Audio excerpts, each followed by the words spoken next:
before we open the pages of Scripture today, before we step into the dusty roads of ancient Aram, before we meet the man whose life changed with one unexpected act of obedience, I want you to pause and imagine this. A man who has everything: power, wealth, respect, victory, yet carries a secret that could slowly destroy him. A commander whose name strikes fear in battle, yet whose body carries a disease that slowly eats away at the flesh. A warrior undefeated in war, yet losing a battle he cannot fight. This is not just history. This is not just a story. This is a living reminder that God can use anyone. God can speak through anyone. And God can heal in ways that do not make sense to the human mind. And as always, welcome back to Bible Breakdown, where we bring the stories of Scripture to life through powerful cinematic storytelling, so you can understand the Bible in a deeper, richer way.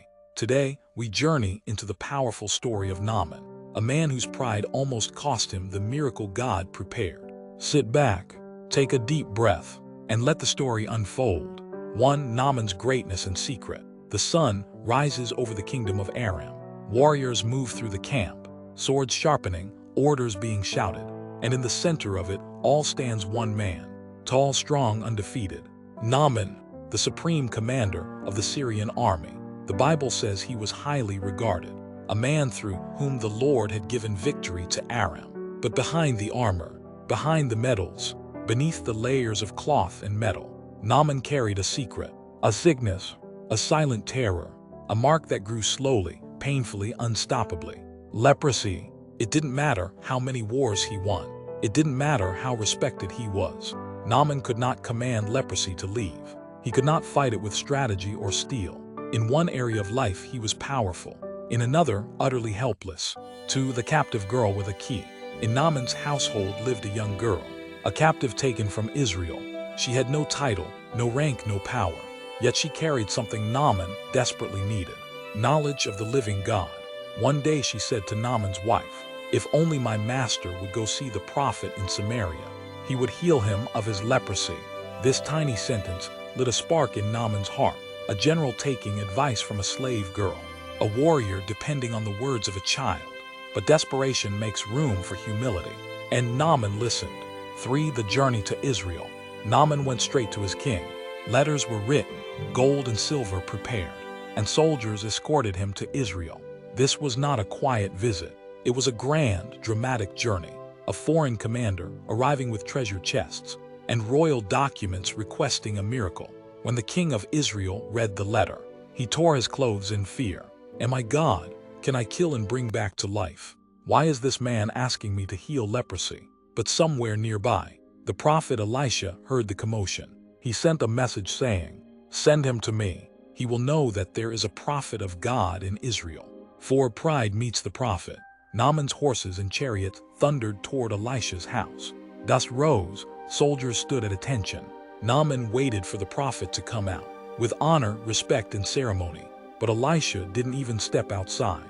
Instead, he sent a servant with a simple message: "Go wash in the Jordan River 7 times, and your flesh will be restored." That's it. No dramatic prayer, no ceremony, no hands laid on him. Just, "Go wash." Naaman exploded in anger. "Are you serious? The rivers in my country are better than the muddy Jordan. This is embarrassing. This is ridiculous." And he turned to leave. 5. The turning point. His servants hurried to him and said, "Master, if the prophet had asked you to do something difficult, you would have done it. So why not do the simple thing he said?" Naaman paused. This was the moment everything changed. The moment pride wrestled with obedience. The moment a mighty general faced a choice: hold on to pride and keep the sickness, or obey God and receive healing. Naaman took a deep breath and chose obedience. 6. The Jordan River. He stepped down into the waters of the Jordan. Once, nothing changed. Twice, still the same. 3 times. 4, 5. People watching might have laughed, but the miracle was waiting on obedience, not appearance. 6 times, and then the 7th time, he went under the water and came up with skin restored like that of a child. Leprosy gone, shame gone, sickness gone, everything healed. God moved the moment Naaman obeyed. 7. Naaman's transformation. Naaman rushed back to Elisha and said, "Now I know there is no God in all the earth, except in Israel." The man who had everything, but was spiritually empty, now stood full of faith, full of gratitude, fully convinced that only God heals. His body was healed, but so was his heart.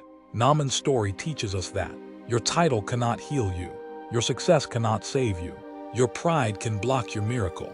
God often uses the unexpected, a servant girl, a simple instruction, a muddy river. And sometimes, your breakthrough is waiting on a step of obedience that doesn't make sense,